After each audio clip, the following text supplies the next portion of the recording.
Hey, what's up, gang? Back outside for a little bit of fresh air, and I wanted to get into this Josh Donaldson situation.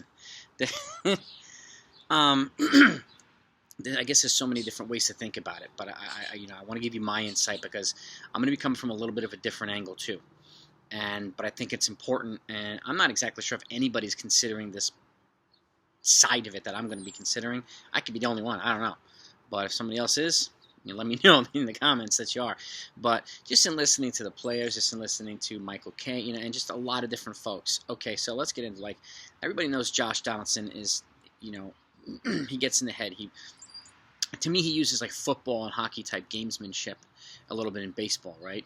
Likes to get in the heads of players, likes to get on people's nerves. Even does it to his own teammates sometimes, right? That's just part of who he is. So he can be a dick sometimes, right? But that's part of the game. But that said, he actually reminds me of, what's the guy's name? A.J. Pierzynski, the catcher. Used to be here, who opposing players hated. I think some of his teammates thought he was a dick, too. It's just, he reminds me of him a little bit. But, now, the premise of the situation, I do think it boils back to the collision that they had the week prior to their altercation this past weekend up in the Bronx. But, for those of you who don't know, Tim Anderson called himself the modern-day Jackie Robinson in 2019. So, and apparently, Josh Donaldson's been kind of ribbing him for it for a while. Now, it's easy to see, and again, I'm a white dude, so I can't speak from a black person's perspective, so I can only give you my insight. But do I think there was racist intent? No, I thought it was probably dickhead intent.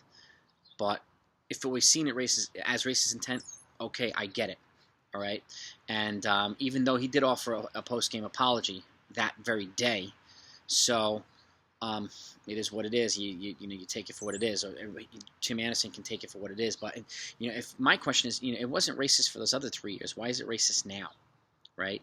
And like I said, and I understand Tony La Russa's wanted to stand up for his team. That's you protecting your team, obviously, but he wasn't there.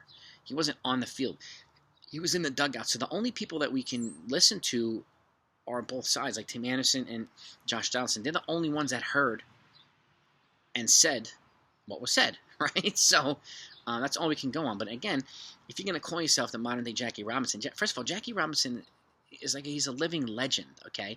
He's also an influential figure, one of the most influential figures in American history. So expect some kind of feelings one way or another, do that when you compare yourself to somebody like that.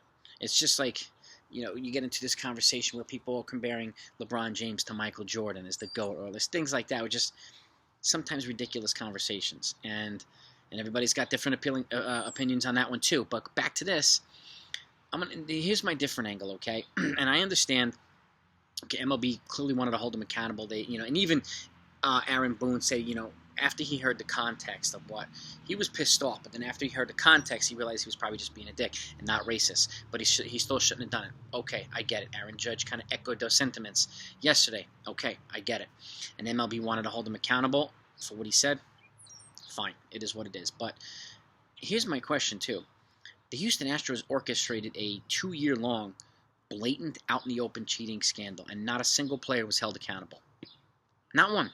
Okay, A.J. Hinch was fired as a manager and suspended, and Alex Cora was the bench coach at the time, but he served his suspension while he was a manager of the Red Sox, and then came back to be the manager again. And then the GM at the time, I don't remember his name, but the Astros was fired and also suspended from baseball. So, but not a single player was held accountable. Not one. Okay, we heard about blatant denials and lies and arrogant responses and just more dickheadness from Astros players, Altuve, Bregman, and some of these other guys, right? Nothing happened to them. It's not even this, not even a wrist slap. But Josh Donaldson was suspended for a game. Okay, I'm fine with the game, a suspension. I'm also fine with him appealing it. But where's the double standard here? To me, it's a double standard. How do you suspend this guy? And even Pete Rose, this guy's banned from baseball for life. For something he did as a manager. He can't even get into the Hall of Fame as a player. And he's one of the greatest hitters of all time, the all-time hits leader. And he can't get in because of something he did as a manager, gambling, okay? I get it, betting it, okay, it sucks, it's crappy, but he's banned for life from the Hall of Fame. So maybe he'll get in 100 years, who knows? But, like, how do you hold Donaldson accountable and suspend him? How do you hold Pete Rose accountable but do absolutely nothing to the Houston Astros? And let me add this a little caveat to this, because there's a trickle effect, in my opinion, with the Houston Astros. I'm going to use a couple Yankees players, Shane Spencer, Ricky Leday, and I'll use Jabba Chamberlain. Okay, Shane Spencer and Ricky Leday were part of the '98 championship team, and Jabba was part of the 2009 championship team. But these guys were, pre-ARB and ARB guys, right? And how often do guys like that make the major leagues? Very rarely. I mean, make a free agency, excuse me. Very rarely, right? So the opportunity for them to maximize the income that they make is short. Now, anytime a team gets to the playoffs, anybody who's on that postseason roster is eligible for a playoff share. And the later you go, the bigger the share gets. So guys like those guys are eligible for this. So it could be their one opportunity to get a decent payout, because they may not be in the majors anymore after this year. So, and the Astros cost those guys like that. Every time the Astros went up in that round, it knocked players down. It prevented players from getting money. They did get a share at some point, right? But again, every time the Astros went up, their shares went up, the other shares went down from the other team. So they screwed teams like the Yankees, the Red Sox, the Dodgers in that year. And so, it cost the ability, or it could have screwed several young players. And I'm not talking about the $30 million a year players. I don't really care if they get a player share now. I'm talking about the kids who hardly make anything. And again, even pre-ARB kids who get called up to the majors, they make the major league salary while they're up. And if they get sent back then, they go back to their small salary.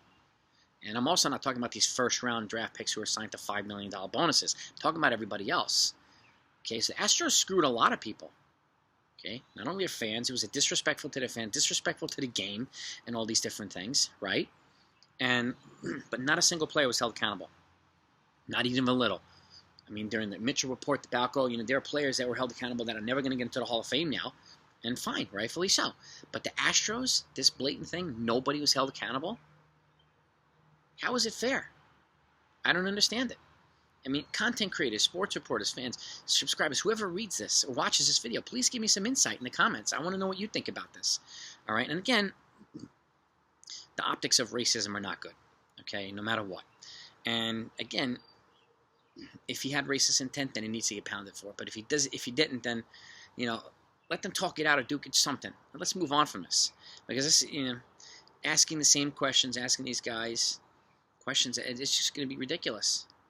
It's going to be ridiculous. And even yesterday, it was 2 days or the day before, Paul O'Neill was supposed to be a guest on a show and to talk about his new book with Jack Curry.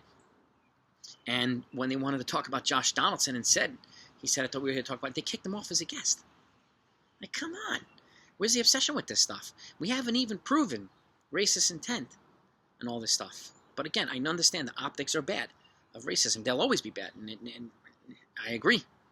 So, but that's my perspective. You guys let me know what you think, because I think this thing stinks to high hell. I really do. And not him being suspended, but him being suspended and still the Astros, years later, being let off scot-free. Let's get into it.